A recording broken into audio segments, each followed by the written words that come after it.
इंसान जाता कहाँ है मरने के लिए?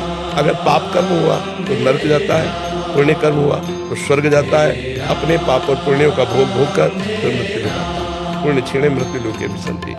एक अपराध की भारत में ऐसी सजा है कि 20 साल सजा, आजीवन कारावास या फांसी की सजा एक ही अपराध में तो होती है। हमारे कितने ऐसे अपराध है ना, भारत सरकार से दंड मिला है ना, हमने प्रायश्चित किया है, तो उन पापों का फल नरक में तो भोगना पड़ेगा।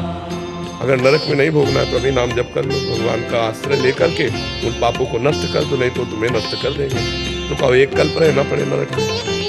ऐसे जो हमने पाप किए उसका हम यहाँ भुगतान कर सकते हैं कि हमें जाना ना पड़ेगा? हाँ बिल्कुल कर सकते हैं, बिल्कुल कर सकते हैं। भजन के द्वारा, तीर्थ याटन के द्वारा, दान पुण्य के द्वारा, परोपकार के द्वारा, और सबका फल मांगे कि मैं निष्पाप हो जाऊं, मैं भगवान को प्राप्त हूं। फिर भगवत प्राप्ति ही ना होती अगर पाप नष्ट ना होते तो। निष्पाप पुरुष ही भगवत प्राप्त होता है। तो निष्पाप तभी हो जाता है जब नाम कीर्तन, भगवान की लीला कथा श्रवण, भगवान की लीला कथा गायन, नाम जप, दूसरों को सुख पहुंचाना, इसी से हमारे पाप नष्ट होते हैं। हमारी जी समझदारी तो इसी में कि यही आप बुद्धिमानी तो तभी, अभी देखो पीछे वाले बैच में एक बच्चा नहीं कह रहा था मुझे भय रहता है कि मुझे मरना है, मेरे से कोई पाप न बन जाए, कोई गलती। उनका कितना बढ़िया पवित्र हृदय है, नई अवस्था है, पर वो कह रहा मैं भयभीत रहता हूँ मेरे से कोई पाप न बन जाए। उनका तुम बहुत अच्छे महात्मा बन जाओगे अंदर से।